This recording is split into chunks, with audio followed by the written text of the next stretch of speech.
Hello प्यारे बच्चों, welcome back to my channel Chanderi tuition classes में आपका बहुत बहुत स्वागत और वेलकम है।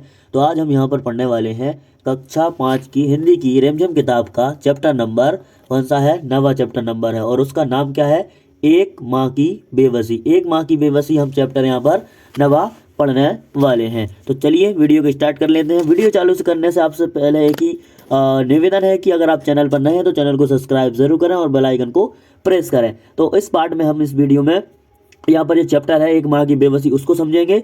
उसके पार्ट सेकंड में हम यहाँ पर इसके क्वेश्चन आंसरों को समझेंगे। तो चलिए वीडियो को हम यहाँ पर स्टार्ट कर लेते हैं। तो क्या है, ये कविता है, ठीक है।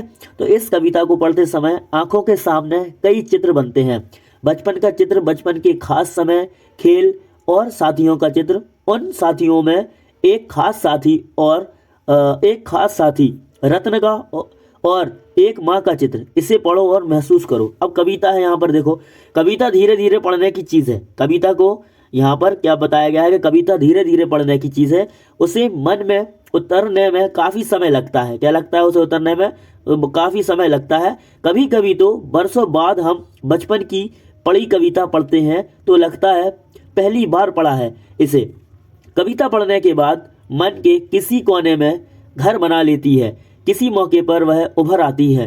कविता कहानी सबके साथ यह होता है, इसलिए हमें इससे चिंतित होने की ज़रूरत नहीं है कि कविता एक बार में पूरी तरह समझ में आ रही है या नहीं। अगर उससे सिर्फ एक चित्र ही उभरता है तो भी कविता कामयाब है।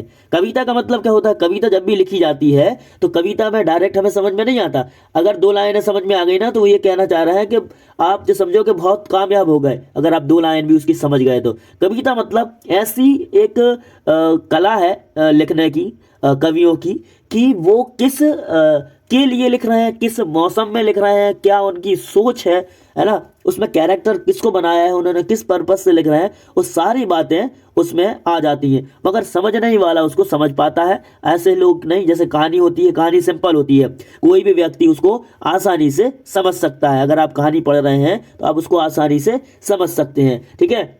मगर कविता में ऐसा नहीं होता है। कविता में अगर आप एक लाइन समझ गए, दो लाइन समझ गए, तभी आप उसको समझ पाते हो। आगे पढ़ते हैं, क्या लिखा है। न जाने किस अदृश्य पड़ोस से निकल कर आता था वह खेलने हमारे साथ। रत्न जो बोल नहीं सकता था खेलता था हमारे साथ। एक टूटे खिलौने की तरह दिखने में हमें बच्चों का ही तरह था, वह भी एक बच्चा। लेकिन हम बच्चों के लिए अजूबा था क्योंकि हम में से भिन्न था। थोड़ा घबराते भी थे हम उससे क्योंकि समझ नहीं पाते थे उसकी घबराहटों को, ना इशारों में कहीं उसकी बातों को, ना उसकी भयभीत आंखों में हर समय दिखती उसके अंदर की छटपटाहटों को। जितनी देर वह रहता पास बैठी उसकी माँ निहारती रहती उसका खेलना। अब जैसे जैसे कुछ बेहतर समझने लगा हूँ उनकी भाषा जो बोल नहीं पाते हैं याद आती है। रत्न से अधिक उसकी माँ की आंखों में झलकती उसकी बेबसी। ये किसने लिखा है?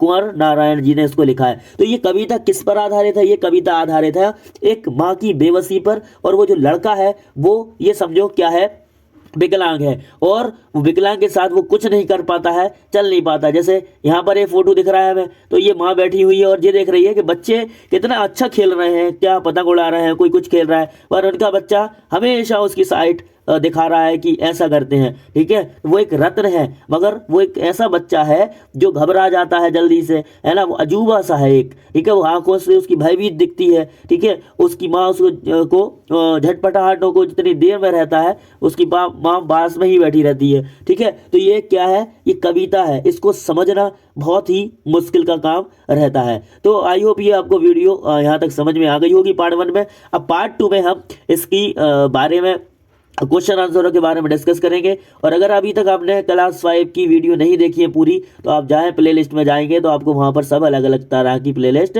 मिल जाएंगी, ठीक है। थैंक्स फॉर वॉचिंग, मिलते हैं नेक्स्ट वीडियो में।